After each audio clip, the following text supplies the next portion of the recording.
Assalamualaikum warahmatullahi wabarakatuh. Saya Rendy Kurniawan dari kelas Ilkom 24A.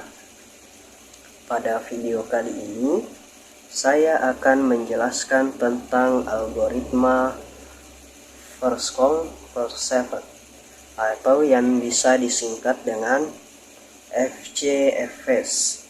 Tanpa berlama-lama lagi, mari kita langsung masuk ke dalam video penjelasannya. Baik, pertama ada pengertian algoritma FCFS atau yang bisa disebut sebagai first come first served, yaitu adalah algoritma penjadwalan sederhana di mana proses yang datang pertama kali akan dilayani terlebih dahulu. Dalam konteks sistem operasi ini berarti proses yang muncul pertama-tama akan dieksekusi sampai selesai sebelum proses berikutnya dijalankan. Masuk di bagian cara kerja algoritma. Yang pertama-tama itu ada antrian proses yang dimana proses dimasukkan ke dalam antrian berdasarkan urutan kedatangan.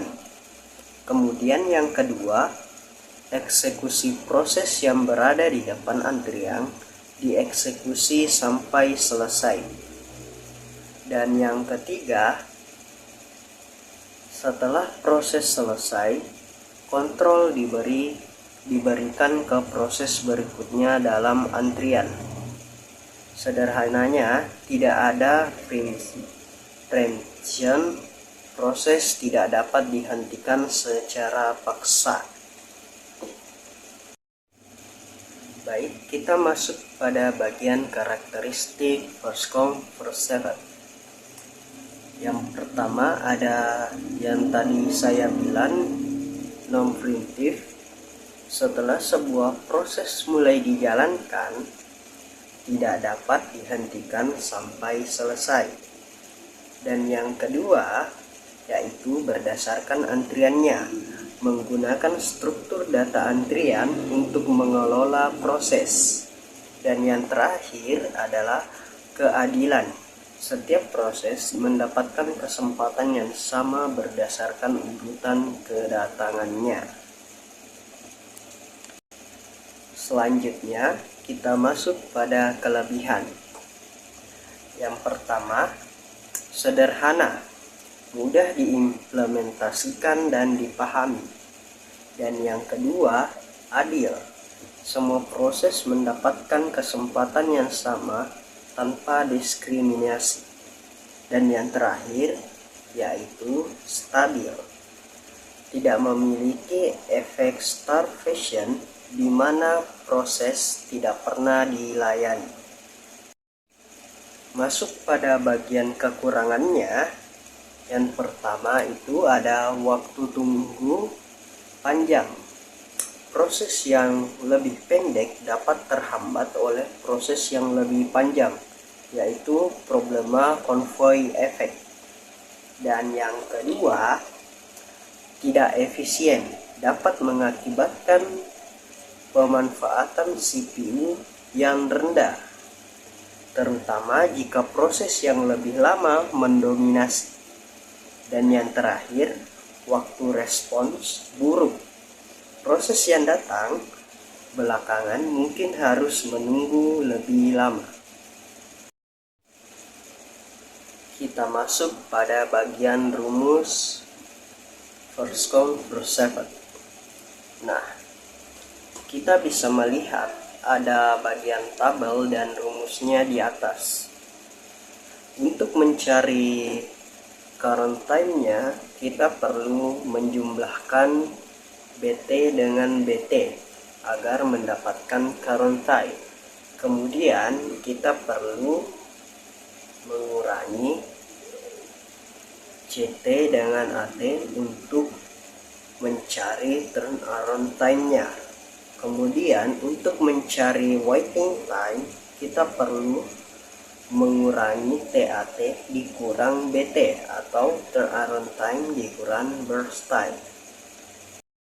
Kita masuk pada pengerjaan soalnya. Di sini kita bisa melihat sudah ada sebuah tabel yang sudah terisi dengan angka dengan proses arrival time, burst time, current time, turnaround time, dan waiting time-nya. Nah, pada proses 1 itu di bagian arrival time-nya ada 0, 3, 4, 7, dan 9. Kemudian di bagian burst time-nya ada 10, 9, 6, 3, dan 2. Nah, yang pertama, seperti yang di rumus tadi, kita harus mencari current time-nya.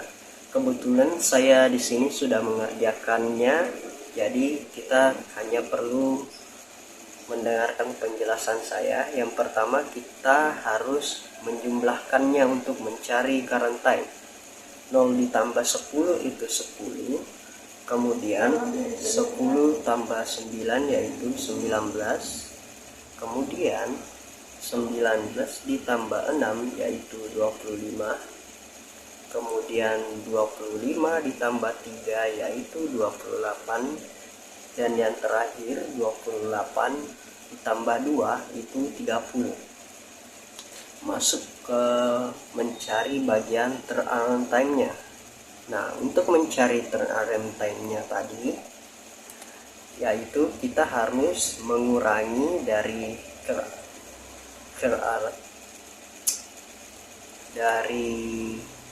current time dengan arrival time. Jadi kita mengurangi current time-nya dan arrival time-nya. Yang pertama, kita harus mengurangi 10 dikurang 0 yaitu tetap 10. Kemudian 19 dikurang 3 yaitu 16. 25 dikurang 4 menjadi 21. Dan 28 dikurang 7 juga jumlahnya 21. Kemudian 30 dikurang 9 juga 21.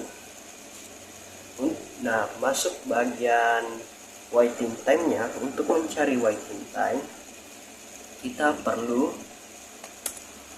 mengurangi turnaround time dikurang burst time.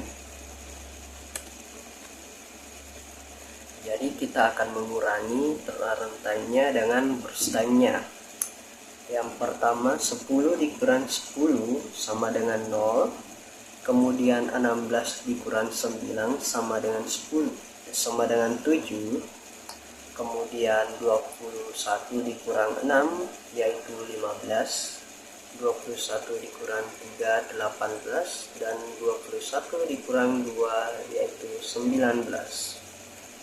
Nah, untuk mencari waktu rata-ratanya, kita perlu menjumlahkan seluruh turnaround time-nya, mulai dari 10 ditambah 16 ditambah 21 ditambah 21 dan ditambah 21, jadi totalnya 89.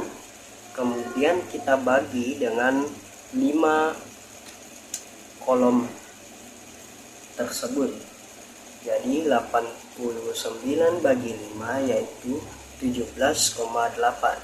Kemudian untuk mencari waktu rata-rata waiting time-nya, yaitu sama seperti turnaround time, kita jumlahkan terlebih dahulu.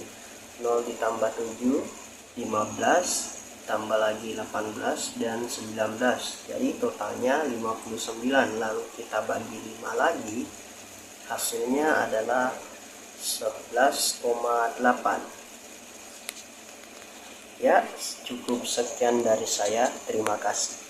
Sekian video dari saya. Lebih dan kurangnya mohon dimaafkan.